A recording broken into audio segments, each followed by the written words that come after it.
So hope you guys are fine and welcome to my another blog of 90s.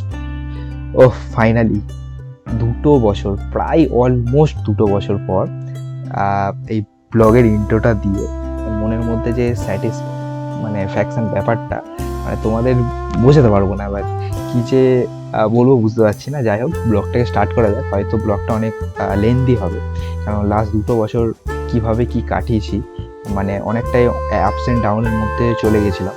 মানে এখনও আছি, মানে এইটাই যে লাইফ, এইটা মেনে নিতে পারছিলাম না। যাই হোক, যখন দেখলাম যে আমার বয়সী ছেলেমেয়েরা সেম লাইফ ফেজের মধ্যে যাচ্ছে, তখন রিয়েলাইজ করলাম যে এটা অ্যাকচুয়ালি অ্যাডাল্টহুডে আমরা চলে গেছি আর নিজেদের একটু ম্যাচিওর হতে হবে। এইসব ভেবে চিন্তেই আর মানে ব্লগটা করা হয়নি, কিন্তু তবুও যতটা পেরেছি আমি ভিডিও শ্যুট করে রেখেছি, যে কোনো না কোনো সময় আবার রিস্টার্ট করবো লাইফটা। তো এভাবে একটা সময় ভেবেছিলাম যে গ্যাজেটেড নিয়ে ভিডিও বানাবো, যে ভিডিওটা অলরেডি চলছে ব্যাকগ্রাউন্ডে তোমরা দেখছো। তো এরকম ল্যাপটপ নিয়ে এই শ্যুটটা হয়েছিল। এছাড়া অনেক শ্যুট করেছিলাম এটা নিয়ে, যে গ্যাজেট রিলেটেড ভিডিও আর বানানো হয়। তো এরপর যে কীভাবে 2 বছর কেটেছে, কী কী অ্যাচিভমেন্ট করেছি তোমরা দেখতে পাবে। হ্যাঁ, তোমরা যেটা দেখতে পাচ্ছ এটাই। তারপর আমার মনোযোগ পড়েছিল জিমে, মানে যেটা হয় আর কি, সামনে কোনো বড় ইভেন্ট থাকলেই জিমের জন্য প্রিপারেশান নেওয়া। যাই হোক, একটু আধটু বডি করে আমরা গিয়েছিলাম তারাপীঠে। তো 3 বন্ধু মিলে আমরা গিয়েছিলাম, মানে একটা বন্ধু আর মামু আসেই, আর রেজিস্ট্রির ভিডিওতে তোমরা অলরেডি ভিউ আর লাইক দিয়েছো ভালো ভালো। যাই হোক, তারপর আমরা গিয়েছিলাম তারাপীঠে মায়ের কাছে। ট্রেনে করে, লোকাল ট্রেনেই গিয়েছিলাম আমরা। 2-3 দিনের ট্রিপ ছিল। 2023-এ তো অতটা মনেও পড়ছে না। যাই হোক, তো গিয়ে কিছু সাইট সিন করেছিলাম আর মাকে দর্শন করেছিলাম। তারপরে পরেই ছিল পুজো, আর পুজোতে তো বন্ধু বান্ধব না থাকলে হয় না, তাই না? ফ্যামিলির সাথেও কাটিয়েছিলাম সময়, সেটা না, কিন্তু বন্ধু বান্ধবদের সাথে একটু বেশি কাটিয়েছিলাম। তারপর ছিল ভাইফোঁটা, বোনেদের থেকে ফোঁটা নেওয়া, আবার বোনেদের আশীর্বাদ করা, সবটাই ছিল। কিন্তু তারপর আসতে চলেছে দ্য বিগ ইভেন্ট, দ্য মামুস বিয়ে। তো বিয়ের জন্য আমি আর অন্বেষ গিয়েছিলাম কেনাকাটা করতে বড় বাজারে একদিন। এটা একেবারে পুজোর পরপরই করে ফেলেছিলাম, কারণ যাতে না আমাদের পকেটে বেশি চাপটা পড়ে। তো তারপরে 23শে নভেম্বর, আই থিঙ্ক 23শে নভেম্বর ছিল মামুস বিয়ে। তো বিয়েটা তো আলাদাই কেটেছিল, মানে এরকমভাবে মজা আমরা করেছিলাম, শুধু বন্ধু বান্ধবরাই বেশি ছিলাম। মানে এত আত্মীয় স্বজনরা নিমন্ত্রণ থাকা সত্ত্বেও আমরা এতজন বন্ধু বান্ধব ছিলাম যে আমরাই ভরিয়ে রেখেছিলাম পুরো বিয়েটাকে। তো কিছু কিছু ফটো ভিডিও আমি শেয়ার করছি, দেখো মানে কীভাবে আমরা আনন্দ করেছিলাম ওই দিনটা। মানে ওই 3 না 4 দিন, মানে নাচ তো ননস্টপ নাচ, কোনো মানে নাচের মানে অ আ ক খ কিছুই নেই। আমরা যখন তখন মানে খেতে খেতে নাচ, মেহেন্দিতে নাচ, মানে যে কোনো সময় আমরা মানে নাচটাকে ছাড়ছিলাম না। এমনকি মানে বর যখন গেছে আর কি, মানে কী বলে ওটাকে, শুভদৃষ্টির আগে, সেই সময় আমরা মানে এমন কাঁপিয়ে দিয়েছিলাম ওখানে যে সবাই একদম চমকে গিয়েছিল। যাই হোক, তো হলুদেও নেচেছিলাম। এটা এই যে নাচের ফুটেজটা, এটা হচ্ছে সঙ্গীত মেহেন্দির আর কি, আগের দিন, বিয়ের আগের দিনও ছিল আর কি।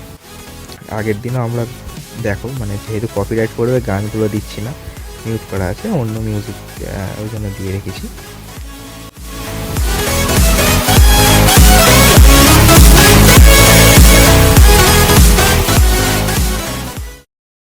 চলো চলো, অনেক নাচ দেখেছো, এবারে আমরা যাই একটু ঘুরতে। তো ঘুরতে গিয়েছিলাম আমরা পলাশিতে। পলাশি হচ্ছে খড়গপুর থেকেই 30 কিলোমিটার দূরে একটা ছোট্ট গ্রাম।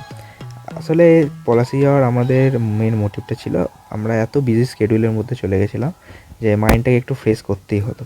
তাই জন্য দুই কি একদিনের ট্রিপে আমরা গিয়েছিলাম পলাশি। তো 2-1 দিনে আমরা বেশ মাইন্ডটাকে ফ্রেশ করে এসেছিলাম। তো এসেই আমার প্রত্যেক বছরের মানে যাওয়ার একটাই জায়গা এনজিও, আমাদের বাচ্চাদের সাথে একটু সময় কাটাতে গিয়েছিলাম। আর তারপরে আসে আমার মোস্ট অ্যাওয়েটেড বার্থডেটা এবছর যে এতটা ইউনিক আর এতটা এরকম হবে আমি ভাবতেই পারিনি।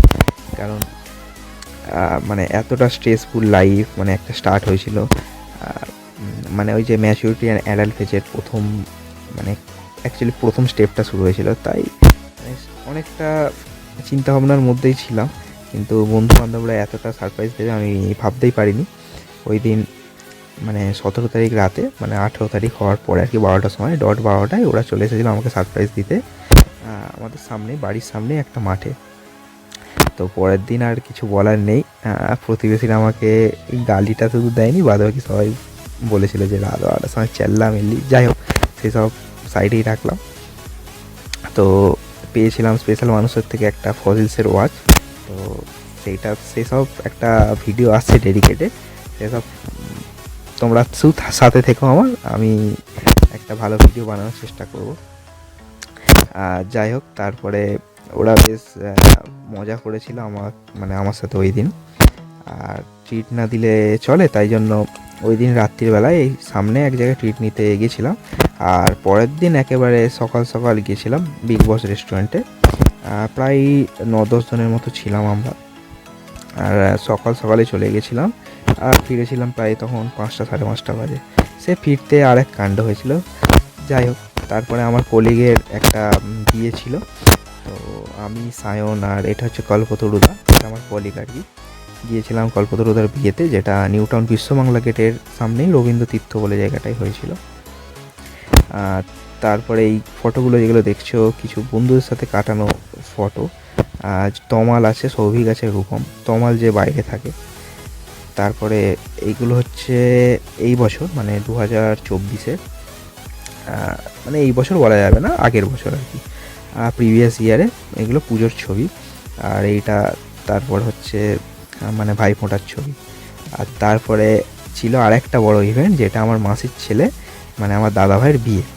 তো এই বিয়েটা আমাদের ফ্যামিলির সব থেকে আনন্দ মানে দায়ক বিয়ে ছিল। কিন্তু তারপরে এই ফটোগুলো মানে দেখলে ইমোশন হয়ে পড়ি, কারণ আমরা হারাই তারপরে এই দাদুকে 10 দিনের মধ্যেই। হঠাৎই মানে দাদু স্ট্রোক হয়ে যায় আর কি। যাই হোক, সব কিছু মেনে নিয়ে আমরা আবার গেছিলাম মানে শুভঙ্করকে কেন্দ্র করেই যাওয়া এখানে প্রত্যেক বছর এনজিওটায় বাচ্চাদের সাথে সময় কাটাতে। আর তারপরে আমার চালু হয়ে গেছিলো অফিস যাওয়া, ওয়ার্ক ফ্রম হোমের দিন শেষ। ওই মাথায় লেগে যায়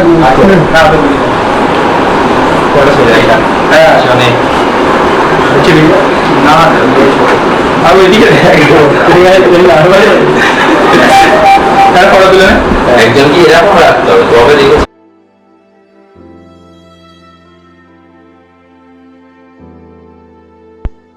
না, যতটা মনে হয় যে বিক্রি করলাম, টাকা পেয়ে গেলাম, আমার সব হয়ে গেল, কিন্তু ততটাই আমি ইমোশন ছিলাম।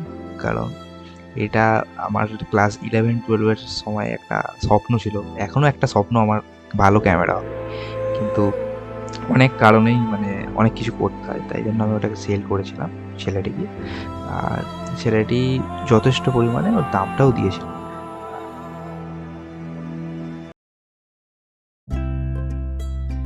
উফ, তো ফাইনালি বেরিয়ে গেছি, আবার এসে আমাকে অফিসে বসতে হবে। তো টাটা করে দাও পিছন দিক থেকে।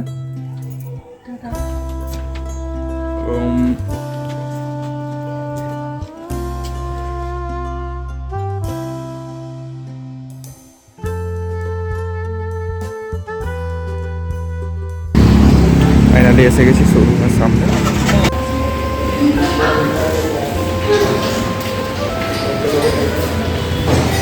আপাতত আমরা এসে গেছি, এসে ওদের যে ওয়্যার হাউস আছে ওখানে আমরা দাঁড়িয়ে দাঁড়িয়ে অপেক্ষা করছি, কারণ ওরা গেছে আজকে, মানে ওরা মিনস সেলস পার্সনগুলো গেছে আজকে কি ট্যুরে একটা, তো চলে আসবে 10-15 মিনিটে। তো এত গাড়ির মধ্যে আমরা নেবো এইটা, বাট এই কালারটা না,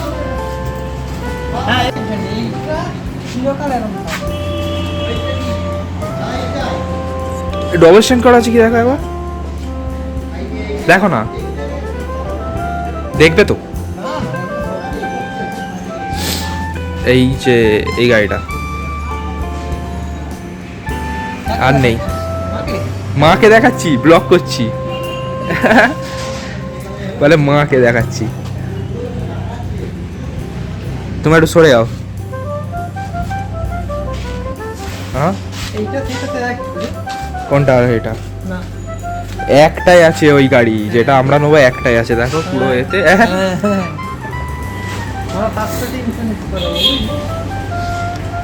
ইন্স্যুরেন্স বলতে ইন্স্যুরেন্সই করাবো, মেডিক্লেম আসে। গাড়ির ইন্স্যুরেন্স, গাড়ি কিছু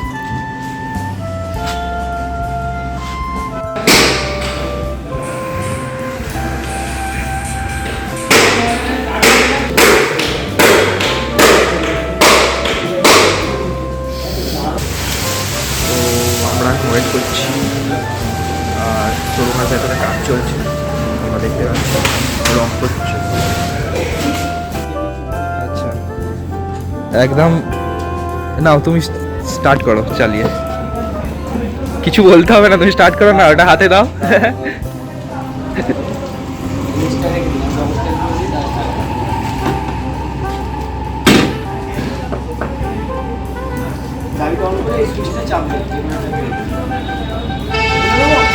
হ্যাঁ হ্যাঁ, কি কি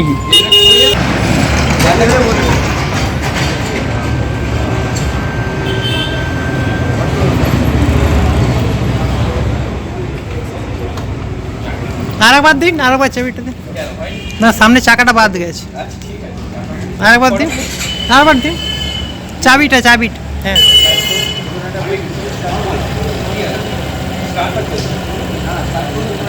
প্রথম স্কুটি চালাচ্ছ তো? হ্যাঁ চলো বসি ফার্স্ট। বাবা এই এত জেনে যাচ্ছে কেন?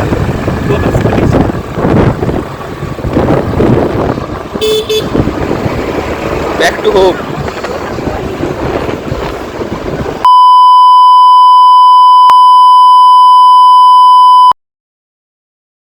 তো অনেকদিন পর আমি করছি ব্লগ। এবার আমি করতাম আমার ছোট চ্যানেলের ব্লগ, যেটা 90s Bong 2.0, তো রোজই মোটামুটি মিনি ব্লগ ছাড়তাম। তো এখন একটু এই বড় চ্যানেলটাকেও প্ল্যানিং করার পরিকল্পনাতে যাচ্ছি। যাই হোক, অনেকটা জার্নির পরে আমাকে অফিসে যেতে হয়, আর আজকে এক্সাম আছে, আর থাম্বনেল দেখে বুঝেই গেছো কোথায় যাব নেক্সট। তো চলো যাওয়া যাক ফার্স্টে অফিস। এখান থেকে ধরবো অটো, এখন আছি বিশ্ববাংলা গেটের সামনে। যাই হোক, এখন চলে এসেছি বিশ্ববাংলা গেটের সামনে। অ্যাকচুয়ালি আজকে অনেকটাই আগে আমি নেমে পড়েছি আর কি, বুঝতে না পেরে বাসে করে এলাম প্রথমবার এখানে। এর আগে ওই শাটেল ইউজ করতাম, এছাড়া মোটোতে আসতাম, এছাড়া নিজের গাড়িতেও আসতাম। তো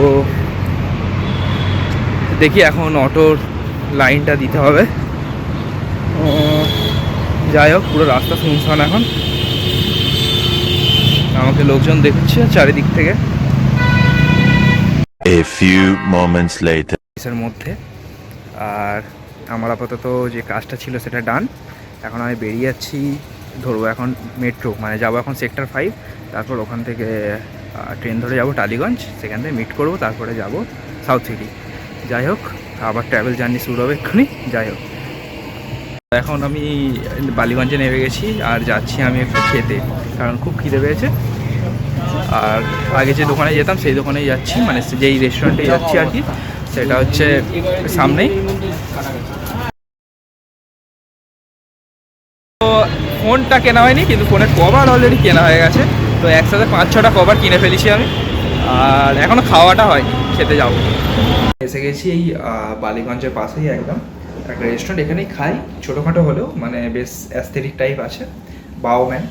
তো এখানকার মানে প্রাইজিং লিস্টটাও খুব রিজনেবল আর কি, ঠিক আছে। যাই হোক, দেখাচ্ছি তারপরে কি খাচ্ছি না খাচ্ছি। তো স্টার্টারে অর্ডার দিয়েছিলাম বেবিকর্ন, বেবিকর্ন তাই না?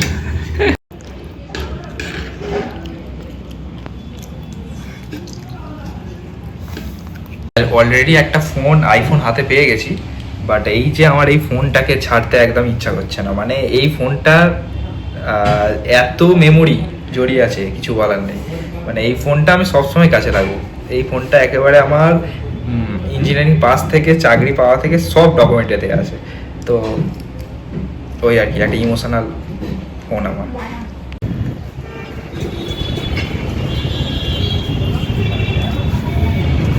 সো সো ফাইনালি এসে গেছি, এবার ইমাজিনে গিয়ে একটু কথাবার্তা বলবো, তারপরে নেবো আর কি।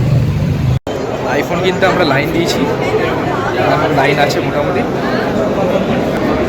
ভিতরে কন্ডিশন খুবই খারাপ।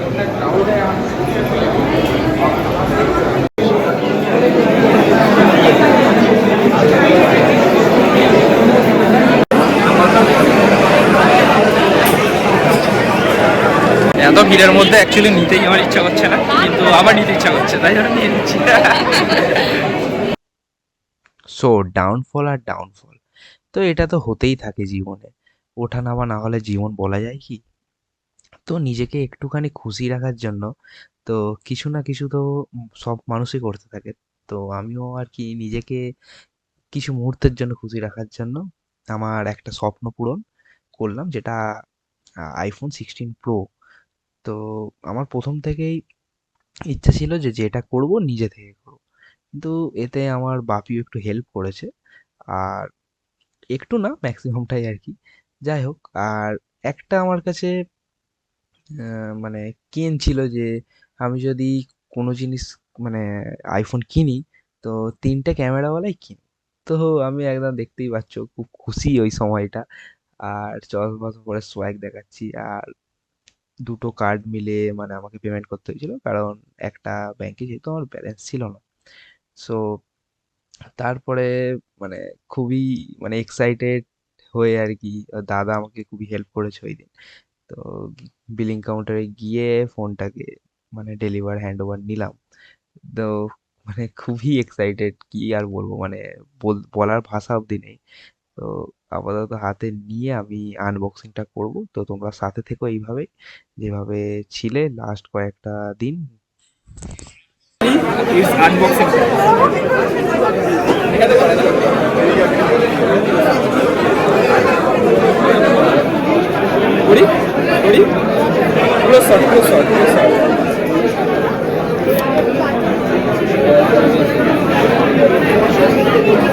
পয়সা দিয়ে কেন, একটা কাগজও ফেলা যাবে না।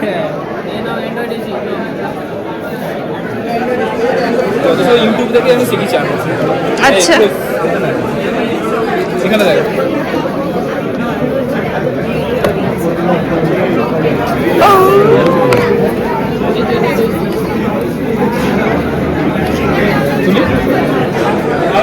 আগে ওপরে তো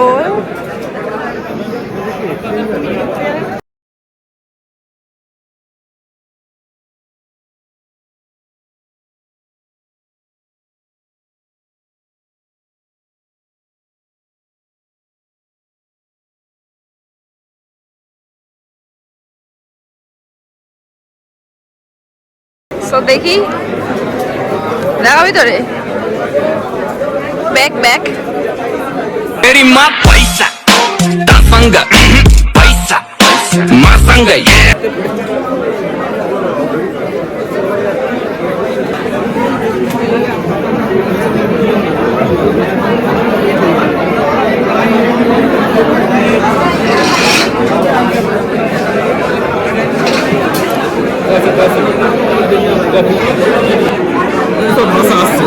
হ্যালো,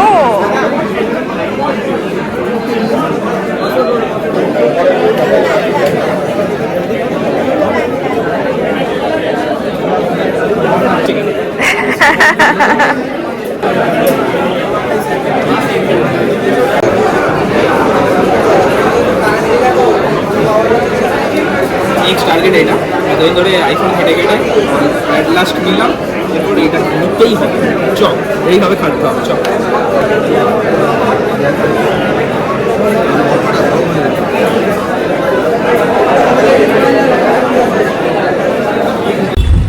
তো আমার পুরানো ফোনটার প্যান্টটা খোলা হচ্ছে এখন, ঠিক আছে, মানে একটু চকচকে করে নিই, কারণ এটা জাস্ট প্রোটেকশানে দিয়েছিলাম, তো এবার প্রোটেকশানটা এই নতুন ফোনে হবে। সো এখন আমি আপাতত নতুন ফোন দিয়ে ব্লগ করছি, ঠিক আছে। এখন ফুটেজটা তোমরা বুঝতে পারবে না, কেননা মানে নাইট আর লাইট দিয়ে বুঝতেই পারছো। তো এরপর গিয়ে একেবারে একটা নতুন ফ্রেশ ব্লগ করবো, পার্টিকুলারলি এই ফোন দিয়ে। তো আপাতত ব্লগটা এতটুকুই থাক। দেখা হচ্ছে পরের ব্লগে। এবারে তোমরা দেখতে পাবে একদম কন্টিনিউয়াস ব্লগ, কারণ নতুন ফোন এসে গেছে। চলো টাটা।